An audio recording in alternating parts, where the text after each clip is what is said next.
지난 1월 저희 교회 부흥회 강사로 오셨던 시애틀 형제교회 권준 목사님이 쓰신 책 중에요, 책 내용만큼이나 멋진 제목을 가진 책이 하나 있습니다. 바로 교회만 다니지 말고 교회가 되라는 제목의 책입니다. 이 책에서 저자인 권준 목사님은요, 예수님께서 이 땅에 오셔서 십자가에 달려 죽으신 것은 우리에게 교회 건물과 장소를 주시기 위해서가 아니라 바로 우리를 교회로 세우시기 위해 오셨다고 강조합니다. 잠깐만요. 누구를 교회로 세우시기 위해 예수님이 오셨다고요? 바로 우리를 교회로 세우시기 위해 오셨다는 겁니다. 여러분, 좀 이상하지 않아요? 우리는 교회란 함께 모여서 예배하는 곳, 찬양하고 기도하는 곳이라고 생각하지 않았습니까? 또 그렇게 예배드리고 나서 같이 점심도 먹고 이야기도 나누는 곳이 교회 아닙니까?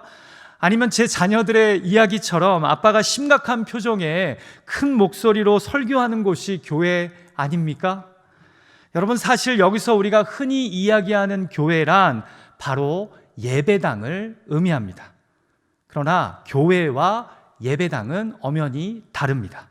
그런데 우리는 무의식 속에 교회를 예배당으로, 그리고 예배당을 교회로 생각합니다. 자, 그럼 도대체 성경이 말씀하시는 교회란 예배당이나 건물이 아닌 무엇일까요?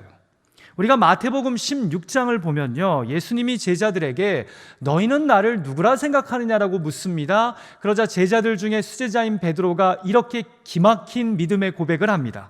주는 그리스도시요 살아계신 하나님의 아들이십니다. 풀어서 말씀드리자면 주는 우리를 구원하시기 위해 이 땅에 오신 하나님의 아들이시라는 겁니다. 여러분, 놀라운 믿음의 고백 아닙니까? 자, 그러자 주님이 그의 그 믿음의 고백을 칭찬하시면서 마태복음 16장 18절에서 이렇게 말씀하십니다. 또 내가 내게 이르노니 너는 베드로라.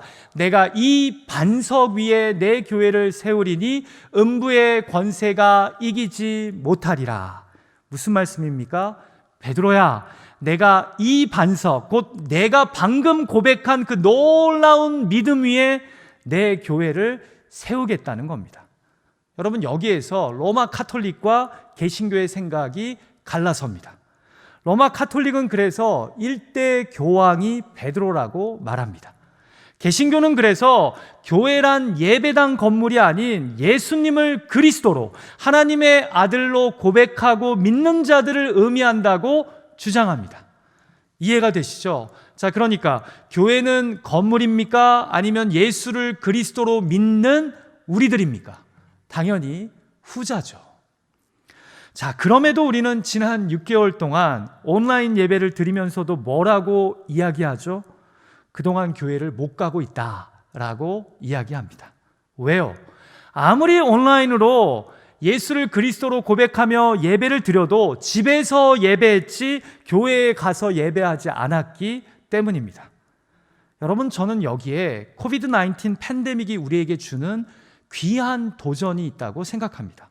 무슨 말이냐면, 머리로는 교회란 건물이 아니지라고 생각하면서도 주일날 예배당 안에 머무는 순간에만 교회로 살아가는 우리에게 팬데믹은 도대체 교회란 무엇인가라는 중요한 질문을 던지고 있기 때문입니다.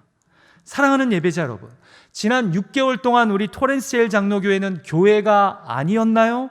아니면 여전히 교회였나요? 조율, 오늘은 그 네 번째 시간으로 교회와 나의 관계에 대해 생각하고자 합니다. 예수를 그리스도로 믿고 고백하는 자들이 세례와 입교를 받고 또 함께 그리스도의 찢기신 몸과 흘리신 보혈을 상징하는 떡과 잔을 나누는 이 아름답고 복된 주일에 도대체 교회란 무엇인가 고민했으면 합니다. 왜냐하면 우리가 지금 겪고 있는 이 팬데믹은요, 많은 크리스천들에게 도대체 교회란 진정 무엇이며 우리의 교회 간에 어떤 변화와 조율이 필요한지 도전하고 있기 때문입니다.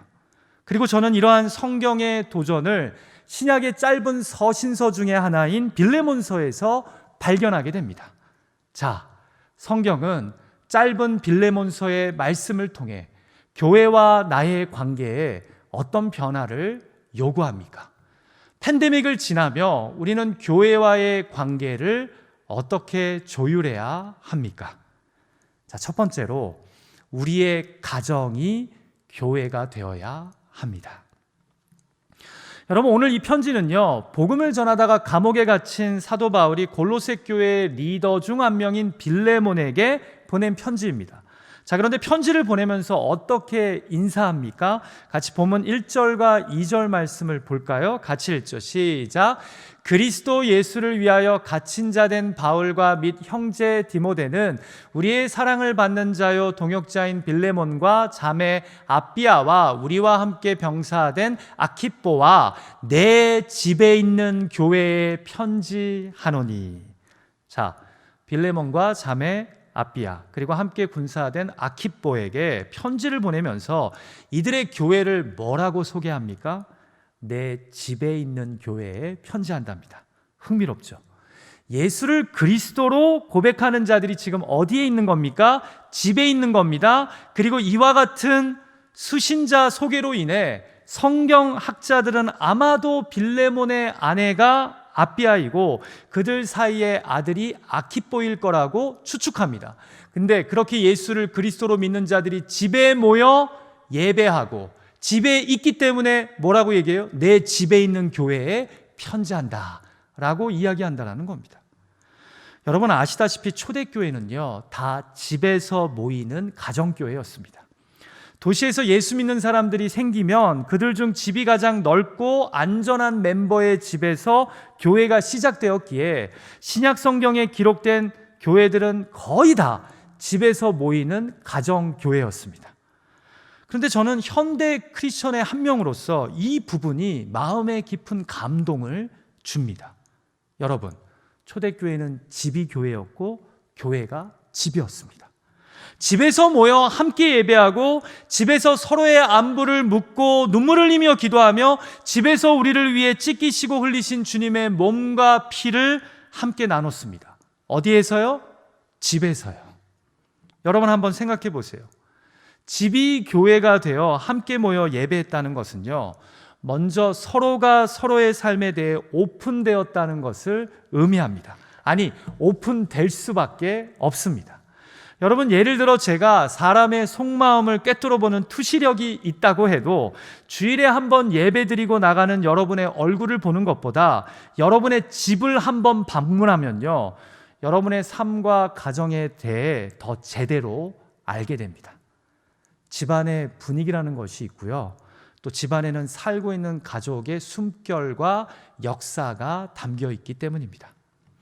한마디로 가정이 교회였다는 것은요, 그 공동체가 상당히 투명한 공동체였음을 의미합니다.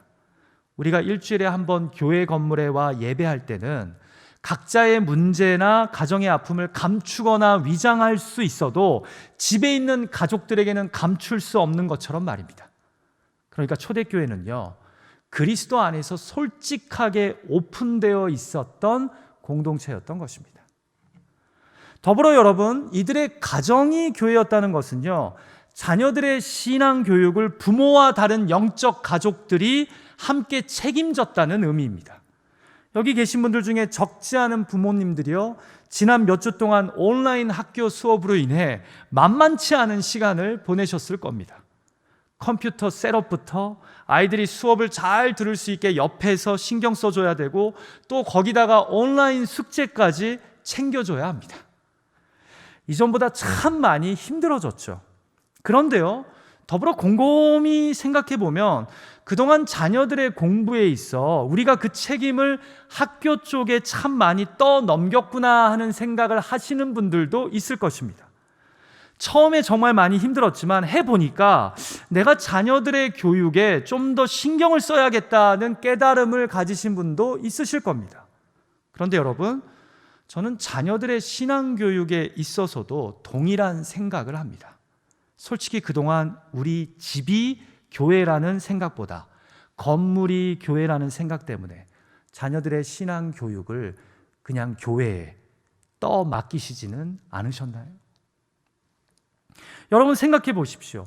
사실 신앙이라는 것은 일주일에 1시간 썬데이 월십을 드리는 것보다, 금요일 저녁 프라이데이 나잇 미팅에 내 자녀들을 2시간 정도 보내는 것보다 오히려 여러분이 평일에 집에서 어떤 모습을 자녀들에게 보여주고 어떤 대화를 자녀들과 나누느냐에 따라 더 강하게, 그리고 더 영향력 있게 교육되어진다는 사실을 우리는 알고 있지 않습니까? 간단한 예로 교회에서 우리 전사님들이 아무리 신앙에 대해 잘 가르치고 보여주고 또 함께 모여서 뜨겁게 기도해도 우리가 집에서 부모로서 전혀 신앙에 우선순위를 두지 않는 모습을 보여주고 또 말씀과 동떨어진 삶을 주저함 없이 살아갈 때 우리 아이들의 신앙과 삶이 쉽게 분리된다는 것을 우리는 잘 알고 있지 않습니까? 어쩌면 그래서 우리의 자녀들이 중고등학교 때까지는 부모님 때문에 어떻게든 예배에 참석하다가 대학에 가고 나서 대다수가 신앙을 떠나는 것 아닐까요? 교회당 중심의 신앙교육은 겨우 일주일에 한두 번 이루어지지만 집에서의 신앙교육이 전무하기 때문입니다. 그런데 이 팬데믹이 이 깨달음과 현실 인식을 우리에게 주고 있다는 겁니다. 사랑하는 예배자 여러분, 언제까지 교회 교육에 자녀들의 신앙을 전적으로 맡기시렵니까? 안 그러시고 계시다면 지금 정말 잘하고 계신 겁니다. 그런데요, 초대교회 당시 한 가족이 예수를 믿는다는 것은요, 생명을 거는 일이었습니다. 그래서 그들은 집에서도 신앙을 철저히 가르쳤습니다. 나와 우리 집은 예수 그리스도를 주인으로 믿고 살아가는 집이라고 말입니다. 왜냐하면 가정이 곧 교회였기 때문입니다. 부디 이번 팬데믹을 통해 가정을 교회로 인식하며 자녀들의 신앙교육에 있어 주도적이고 적극적인 우리 부모님들이 되시기를 주님의 이름으로 간절히 축원합니다. 우리 한번 함께 예배하고 있는 옆에 있는 가족에게 이렇게 고백할까요? 우리 가정이 교회입니다. 한번 고백하죠. 시작. 우리 가정이 교회입니다. 자, 한 번 더 인사하죠. 제발 내 신앙의 이그젠플이 되어 주십시오. 시작. 제발 내 신앙의 이그젠플이 되어 주십시오. 자, 두 번째로 팬데믹을 지나며 우리는 교회와의 관계를 어떻게 조율해야 합니까? 우리 신앙은 교회 활동이 아닌 삶과 관계로 드러나야 합니다. 여러분, 너무나 당연한 말 아닙니까? 그런데요, 솔직히 우리가 이 코비드-19 팬데믹이 일어나기 전까지는 이 당연한 말을 애써 무시하며 신앙생활 해왔다는 점입니다. 자, 오늘 본문에서 빌레몬의 집에 있는 교회에 편지한 바울은 이제 편지를 받는 빌레몬의 신앙을 하나님께 감사하며 그를 칭찬합니다. 자, 그런데 그 칭찬의 내용이 무엇입니까? 같이 본문 4절에서 6절 말씀을 한 목소리로 같이 읽을까요? 시작. 내가 항상 내 하나님께 감사하고 기도할 때 너를 말함은 주 예수와 및 모든 성도에 대한 내 사랑과 믿음이 있음을 들음이니 이로써 내 믿음의 교제가 우리 가운데 있는 선을 알게 하고 그리스도께 이르도록 역사하느니라. 자, 어떤 칭찬의 고백입니까? 먼저 빌레몬의 주님을 향한 사랑과 믿음이 다른 성도들에게까지 흘러간다는 소식을 감옥에서 그가 듣고 있다고 이야기합니다. 여러분, 이 말의 의미는요, 그의 신앙이 다른 믿음의 친구들에게도 삶으로 전해졌다는 말입니다. 자, 그래서 감사하며 어떤 기도를 그를 위해 드린답니까?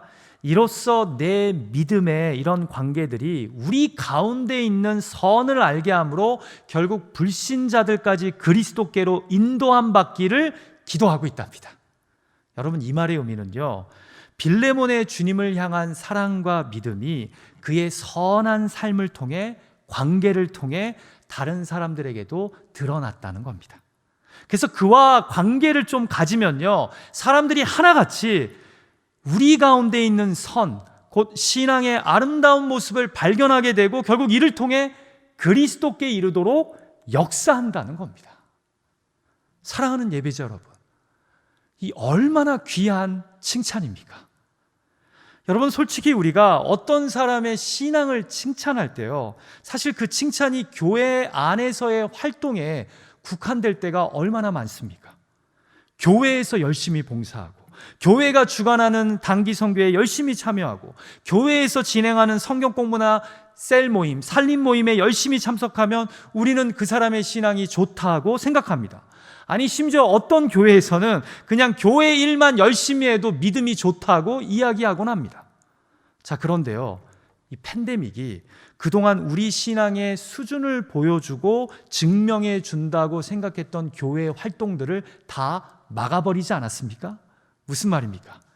이제야말로 진짜 누군가의 신앙이 좋다는 것이, 훌륭하다는 것이 교회 안에서의 활동이 아닌 일상에서 믿는 사람이나 믿지 않는 사람들과 어떻게 관계하며 살아가는지를 통해서만 보여지고 확인될 수 있다는 말입니다. 좀 세게 말씀드려서 우리 신앙을 포장하고 미화할 수 있는 교회 내 활동이 다 멈춰버렸기 때문에 내가 정말 예수 그리스도를 사랑하고 믿는지는 이제 교회 건물 밖에서 우리의 평범한 일상과 다른 사람들과의 관계 속에서만 확인할 수 있게 되었다는 말입니다. 이제 교회보다 세상에서, 교회 활동보다 다른 사람들과의 관계를 통해서 내 신앙의 실체가 드러나고 확인되는 현실 앞에 우리가 서게 됐다는 겁니다. 물론 그동안 아예 신앙이 없었던 분들은요, 이 팬데믹의 시간을 지나면서 서서히 신앙에서 떠나가겠죠. 이제는 사람들의 눈치를 볼 필요조차 없어졌기 때문입니다. 사랑하는 예배자 여러분, 헬라어로 교회는요, 에클레시아입니다. 에클레시아는 out of, from을 뜻하는 에크와 to call, 부르다를 뜻하는 칼레오가 합쳐진 단어입니다. 그래서 흔히들 교회란 세상으로부터 부름을 받은 거룩한 공동체라고 이야기하곤 합니다. 그런데요, 제가 얼마 전에 이 에클레시아에 대한 색다른 정의를 듣게 되었는데요, 에크는 무엇으로부터라는 뜻도 있지만 더불어 out from and to, 그러니까 무엇으로부터 어딘가로 나간다는 의미가 있습니다. 그래서 에클레시아란 말 그대로 교회에서 나가서 이곳저곳에 나가 call out, 외치는 사람들의 모임이 바로 교회라는 겁니다. 그동안 교회를 구별된 사람들의 모임이라고만 생각했는데 사실 교회란 모인 곳에서 밖으로 나가 외치는 자들의 공동체라는 겁니다. 한마디로 교회 건물 안에서 활동만 하는 게 교회가 아니라 교회로부터 밖으로 나가서 이곳저곳에서 삶과 관계를 통해 주님의 사랑과 은혜를 보여주고 외치는 자들이 바로 교회라는 겁니다. 그래서 우리 주님도 제자들을 부르시기만 하지 않고 승천하시기 직전에 제자들을 세상으로 보내시지 않았습니까? 부디 우리 토렌스 제일 장로교회가 이번 팬데믹을 통해 안이 아닌 밖에서 교회 활동만이 아닌 삶과 관계를 통해 주님의 사랑과 은혜를 보여주는 교회다운 교회가 되길 주님의 이름으로 간절히 축원합니다. 자, 마지막으로 빌레몬서는 교회와 나의 관계에 어떤 조율을 요구합니까? 그리스도의 사랑이 나눠지는 그곳이 바로 교회입니다. 여러분, 우리가 오늘은 빌레몬서의 서론 부분만을 살펴보지만 궁극적으로 이 편지의 목적이 무엇이었는지 아십니까? 내용을 아시는 분들이 계시겠지만 바울이 1장 8절에서요, 빌레몬에게 부탁을 합니다. 자신이 감옥에서 오네시모라고 하는 한 사람을 만나 전도했는데 글쎄 알고 보니 그가 한때 빌레몬의 집안 노예였다가 주인 몰래 돈을 훔쳐 도망친 자였음을 알게 됩니다. 그래서 그가 어떤 부탁을 합니까? 그리스도의 사랑에 빚진 자로서 내가 너에게 부탁하니 이 편지를 들고 가는 오네시모를 용서하고 오직 그리스도 안에 있는 형제로 받아들이라고 부탁합니다. 주인을 도망친 노예였는데 말입니다. 같이 1장 15절과 16절 말씀을 읽어볼까요? 같이 읽죠. 시작. 아마 그가 잠시 떠나게 된 것은 너로 하여금 그를 영원히 두게 함이리니 이후로는 종과 같이 대하지 아니하고 종 이상으로 곧 사랑받는 형제로 둘 자라. 무슨 말입니까? 그가 이렇게 도망친 것은 결국 그가 예수를 믿어 내 옆에 영원히 그리스도의 형제로 있게 하려는 것이었답니다. 그러니 어떻게 하라는 겁니까? 그를 그리스도의 사랑으로 용서하고 형제로 받아들이라는 겁니다. 사랑하는 예배자 여러분, 저는 빌레몬서의 이 핵심 메시지에서 과연 예수를 그리스도로 믿고 고백하는 교회란 무엇인가를 생각하게 됩니다. 사람들이 많이 모이는 곳이 교회입니까? 그러다가 재정적으로 넉넉해지면 건물을 짓는 곳이 교회입니까? 아닙니다. 서로 사랑하는 곳이 교회입니다. 사랑이 나눠지는 그곳이 바로 거룩한 교회입니다. 지금 바울은 예수를 그리스도로 곧 나의 구원자로 믿고 고백하는 골로새 교회의 리더인 빌레몬에게 부탁하는 겁니다. 한 명의 교회로서 그를 사랑으로 용서하고 형제로 받아주라고 말입니다. 이것이 바로 교회라고 말입니다. 제가 저희 교회에서 사역하면서 잊혀지지 않는 목회의 추억들이 있는데요, 기억하시는 분들이 있을지 모르겠지만 한때 저희 교회에 자주 찾아오셨던 한 홈레스 형제가 있었습니다. 안타깝게도 우울증과 이에 따른 약물 중독으로 인근 공원과 저희 교회를 오가며 지내는 분이었습니다. 처음 오셨을 때부터 저도 먹을 것도 좀 드리고 같이 대화도 나누고 기도도 해드리면서 가까워졌는데요, 이분이 그 후로 점점 저희 교회 새벽 기도에 오셔서 잠도 주무시고 또 언제부터인가 주일 일부 예배를 드리고 나서는 옆에 친교실에서 식사도 하시는 거였습니다. 하루는 항상 오시는 날 보이는 곳에 안 계시길래 제가 저희 교회 스태프분에게 오늘은 안 보이시네요, 안 오셨나요? 라고 물어보니까 대뜸 이분이 이렇게 이야기하시는 겁니다. 아, 우리 교회 홈레스요? 이미 왔다가 갔습니다 라고 이야기하는 거예요. 우리 교회 홈레스요? 그때 그 감동을 제가 잊을 수가 없습니다. 맞습니다. 그분은 우리 교회가 담당해야 하는, 우리 교회에 하나님이 보내주신 홈레스 형제였습니다. 저는 얼마 전 이분이 하나님의 부르심을 받았다는 소식을 가족을 통해 전해 듣게 되었습니다. 힘들고 무거운 인생길이었지만 그분의 삶에 잠시라도 저희 교회가 친구가 되어줄 수 있어서 참으로 감사했습니다. 사랑하는 예배자 여러분, 어떤 교회가 하나님이 기뻐하시는 교회일까요? 예수 그리스도의 이름으로 사랑이 나누어지는 교회, 예수를 그리스도로 믿기 때문에 누군가를 사랑으로 용서하고 용납하려는 교회, 예수를 믿기 때문에 누군가를 불쌍히 여기고 도와줄 줄 아는 교회, 예수를 믿기 때문에 눈물 흘리는 누군가를 위해 기도하고 돌보는 교회, 그 교회가 진짜 교회 아닐까요? 말씀을 마치면서 아까 서두에 나눴던 권준 목사님의 교회만 다니지 말고 교회가 되라의 일부분을 읽어드릴까 합니다. 교회 안에 머무는 순간에만 교회로 살아가는 우리의 삶이 어떻게 벽 넘어 세상에 닿을 수 있겠는가? 교회가 세상 속에 존재하는 이유는 세상에 하나님과 그분의 나라를 보여주기 위함이다. 이 팬데믹의 시간, 교회와 나와의 관계를 재조율함으로 오히려 이 시기를 통해 교회 건물을 벗어나 하나님과 그분의 나라를 보여줄 수 있는 저와 여러분이 되시기를 주님의 이름으로 축원합니다. 그리고 우리 마지막으로 우리가 살아가는 이 삶이 닿을 때까지 우리가 모일 수 있는 한, 또 우리가 흩어질 수 있는 한 그리스도의 사랑과 은혜를 나눌 수 있는 저와 여러분이 되시기를 간절히 소망합니다. 우리 마지막으로 옆에 있는 가족에게 한번 이렇게 고백할까요? 당신이 교회이십니다. 한번 고백하죠. 시작. 당신이 교회이십니다. 이제 이 시간 그리스도의 사랑을 나누는 곳이 바로 교회임을 기억하며 비록 우리가 다 흩어져 예배하고 있지만 주님이 우리에게 부탁하신 성찬식을 통해 그리스도의 사랑을 다시 한번 되새기고 나눔으로 우리가 한 교회됨을 경험하는 성찬식을 갖도록 하겠습니다. 이 시간 잠깐 기도하죠.